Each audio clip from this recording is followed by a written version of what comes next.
Hello there, and welcome back to Marcelian&Flame. Windwalker Monks are seeing their best patch ever in World of Warcraft for all sorts of reasons. Not only that, I am a main Windwalker Monk, and despite what people think and the last video we made, I will continue to main Windwalker Monk. Not because I am stubborn, but because I can do things most other classes and specs cannot, especially now in 11.1.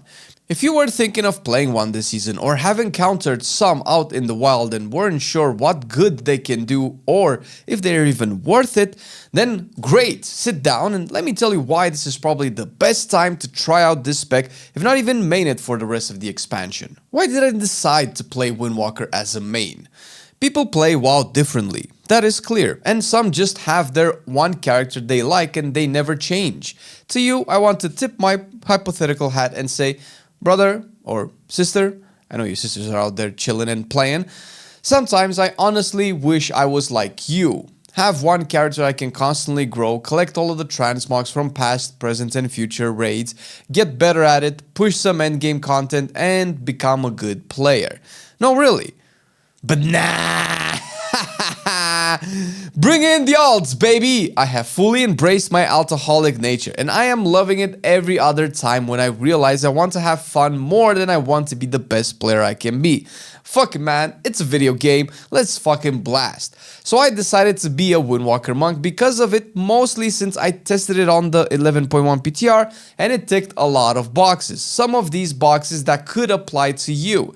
A lot of other stuff that makes me want to still play it in a world dominated by balanced druids, unholy death knights, and mages popped up as I pushed keys and raided with all sorts of people. I used to think monks in WoW are a silly class. How can you tell me these people punch and kick dragons, demons, gods, void lords? When we live in a world with demon hunters that eat these demons to steal their power, almost breaking their bodies into pieces, and using blades to slice their enemies, when they are not burning them with felfire. Or death knights that have conquered the literal death, freeze their bodies to pain and command any and all that fall to battle and rise and fight while inflicting diseases that decompose their enemies, softening them up for their rune blades to cleave them down. Or warlocks, when they are not taking your soul apart and breaking it down in agonizing pain, they are literally breaking the fabric of reality apart with their chaos magic. So am I supposed to roundhouse Chuck Norris kick my way through 10,000 years of hardened scales past the fires that burn thousands of worlds? Yep. And still, I fell in love with monks, their fantasy depicted in the game and all their lore about a year ago when I played the mob premix. As to how that happened and why that happened, maybe we can make a video on it if this gets something like, I don't know, 1,000 likes or whatever. But the lore wouldn't be enough for me to play it. If you have been watching our channel long enough, you might know that both Marcelian and I have been considering Windwalker to be one of the best designed melee DPS in the game in terms of the actual gameplay rotation and feel of pressing your buttons. Talking about fantasy, mechanically, how Windwalker goes, it's 100% there. I would just place it maybe in between Outlaw and Assassination. Fair. Yet neither of us have ever mained it, which kind of makes that opinion a bit dishonest. Until now. Until the 11.1 design of Windwalker, which I want to stress that it made not only the spec feel the best it has ever felt for me, but also tuned in such a way that it performs at the top of the food chain, has some of the best build diversity I played with, and genuinely feels like a good class to play in an RPG game, which WoW sometimes struggles to embody. There are two main themes of Windwalker which revolve around the hero talents. The themes are close to each other in terms of performance, which is what I will briefly mention here since fun and fantasy is appreciated at an individual level, and I cannot tell you to love the lore of a martial artist that trained its body in spite of the overwhelming force the world pits against them and takes its adventure to the next level by striving for peace and balance within. Lol bro, you're tripping right now. Just throw 100 punches and dragon kick all the enemies into the face. It's not that deep. Booyah! You can deal damage as a Shadow Pan and embrace the teachings of Terran Zoo just like in the cinematics. punch and kick and flurry strikes to a consistent damage profile that is easy to keep up, that doesn't rely on your cooldowns. Or the better option of Conduit of the Celestials, where your big burst comes during your coolest moments for some really sweet damage output that will give most people a run for their money in terms of DPS. You have a few more spells to use and cool stuff you can do, which we already made a video for, by the way. But that is all about the fun aspect of it, weaving in your abilities and combos to keep your buffs up. This style of rotation keeps you engaged and immersed for quite some time while you get better at focusing on mechanics. But will you be doing good enough damage? This can be one of the most important things you will care about when deciding to play Windwalker. In case you're not aware, Windwalker Monks are the premier spec for raiding this season, and this ranking is after the nerfs. To be fair, most specs seem to be doing very well, balanced with each other, which is just a good state for the game to be in. But Windwalkers are a notch above all else, with them being stacked in the race world first by the best guilds in the entire game. So in raids, you are fine. What about dungeons though? Can you compete in Mythic Plus? Yes, you can. Now, I will not sugarcoat it for you since dungeons are a bit different. In raw numbers, Windwalker isn't the best, yet I can show you the dungeon after dungeon that I played in where I absolutely destroyed the meters and out DPS meta classes half the time. On bosses, you'll likely be number 1 in the majority of the cases. This all depends on what you want to do as your key level. Most people do +10s, since in terms of rewards, there is no reason to go higher. And to be fair, if you will allow me to be biased, I think Windwalker is the best spec for a +10 if you already have a Bloodlust. That being the only caveat where I would pick something other than a Windwalker. Why do I think Windwalker is the best spec for a +10?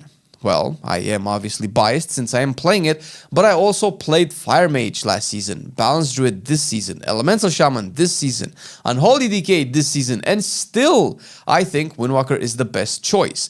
It all has to do with what happens in a dungeon, and we can look at some of these meta specs here to compare with Windwalker. Note, take this with a pinch of salt since we can always debate this until the world ends, but I still feel strongly about this. In a dungeon you'll have small and big pools. Where Windwalker strives is in small pools, while it loses out to the other specs in big pools. However, +10s for the current gear we have are fairly low for the amount of damage you can do, and that is not to mention what these other monsters can accomplish. As such, things die really quickly if everyone wants to do as much damage as possible. Windwalkers are burst DPSers. Once you get into combat, in less than 5 seconds you will be doing giga damage, while these other guys that would normally out DPS you need at least double that amount of time and for things to stay alive for way longer than they actually do.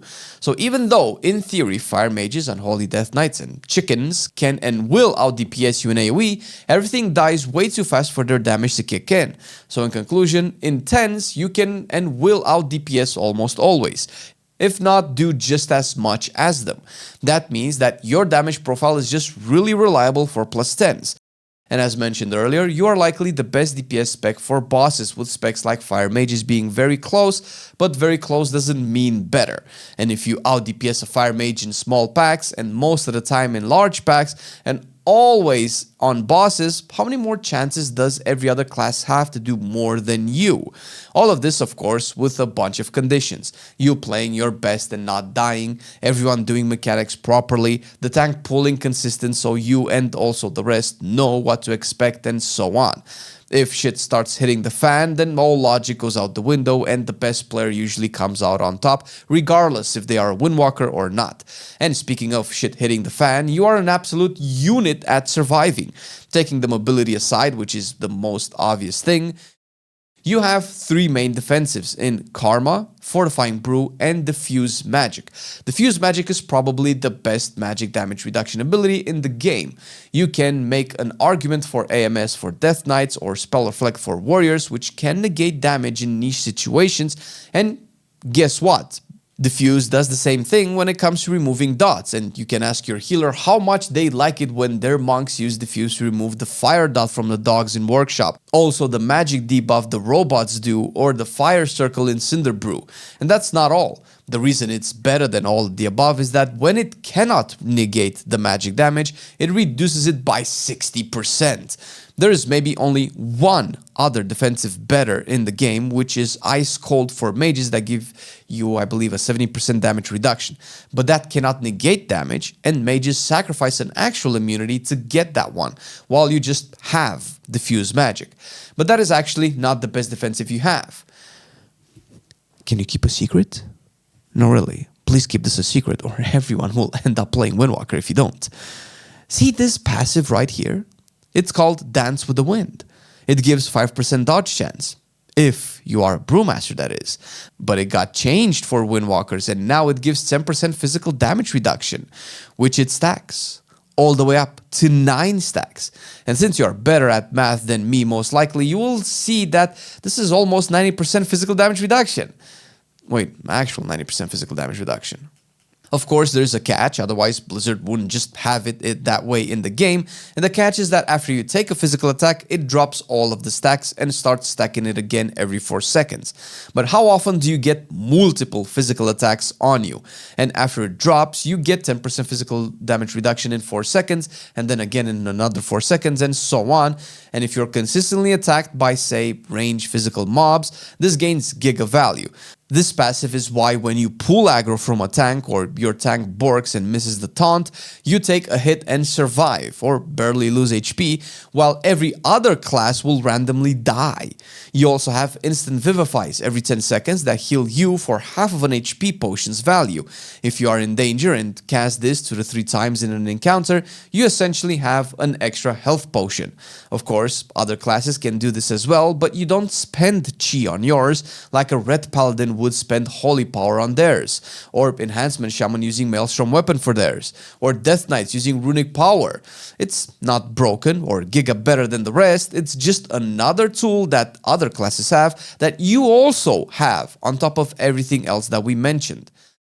Last but not least, your utility, and I will talk about 3 main things.